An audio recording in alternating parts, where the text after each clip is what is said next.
It's not surprising that you see the number of ICOs you see, because the temptation to raise capital that is not equity, so there's no dilution, and it's not debt, meaning you don't have to pay anyone back. So people are just giving you money, and all you give them is the hope that the thing they have will appreciate in price. That's a very tempting deal for any entrepreneur to take. First of all, we're open to everything. We know that in order to invest in the projects we want to invest in and support the innovation we want to support, we have to be flexible. But we do have a preference for equity versus tokens. Our job is to invest in innovative technologists, and there's just different mechanisms by which we can do that. What I have to get right to win is I have to have a company actually work. It has to build what it's supposed to build, it has to find an audience, it has to have sales and repeats. What I have to get right if I'm speculating or investing in tokens is not whether or not they actually ever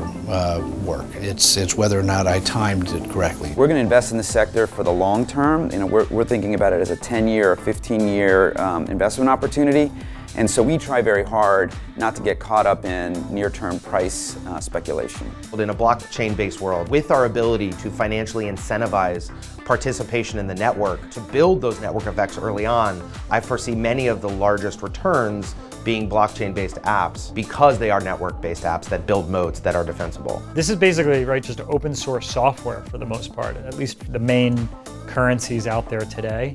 And the mechanisms and forms of governance, how you change things, how you fork things, this is sort of constitutional democracy in 1776. Nobody really knows how to make this stuff work. There's not enough reporting and accountability. There's not enough governance. There's too much early liquidity. There's misalignment between potentially the investors in the platforms and the developers of the platforms in terms of who's making what kinds of profits at what times in the projects. We have a lot of work to do to get this whole system to work as well as, say, the venture model has worked. The most important thing for us is that the company is set up in the right way, that there's good governance, that the interests are aligned between the investors and the founders and the employees, and as long as that's done well, we're kind of agnostic with respect to whether it's traditional equity or a token.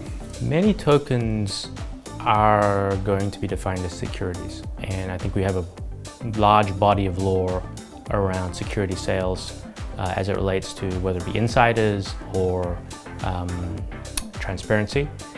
We also have, if not law, at least precedent for things like lockups. How much a team should retain and how much should go to the community and how much should go to future projects. I don't think there's a right answer yet. It's too early to say.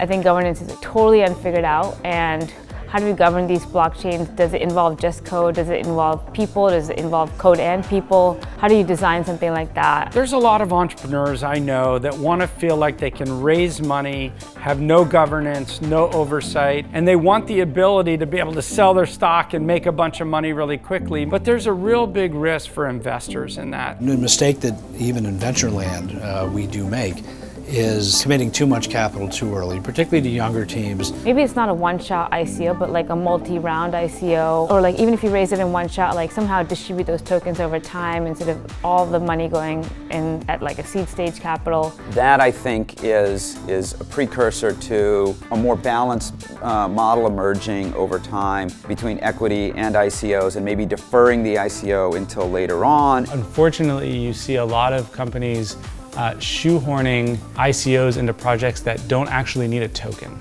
because of how great that deal seems. Eventually, when it becomes clear that a lot of ICOs didn't make sense, it wasn't internally consistent because those teams weren't building decentralized apps, many of them were just building traditional applications.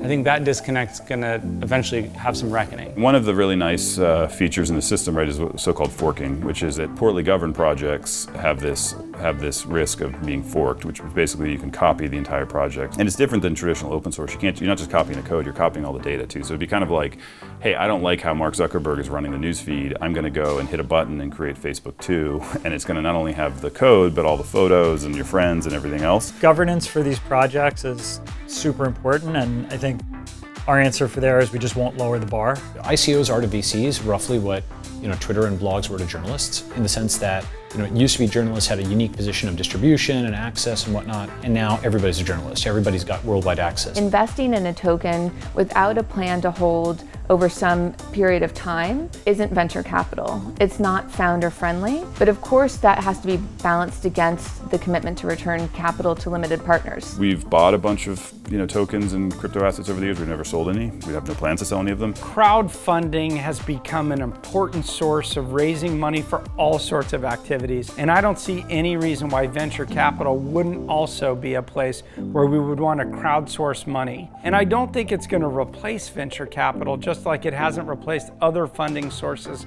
in other markets. I think the two things are going to coexist. One of the biggest pieces of value that a venture investor brings is the thought partnership with the founding team. That is not always the case with some of these ICOs. There's a lot of excitement and hype around ICOs and a lot of money moving that way, and a lot of people are going to lose money. And so it's easy for people to then think it was all not worthwhile. But the reality is, through capital rushing into a market and then leaving a market, you end up with some growth of innovation that ends up being bigger than any of us expected. I think what has happened in 17 isn't necessarily going to be the future forevermore. I think a lot's going to happen with ICOs, but it will impact early stage venture. There's no question about it. It already has.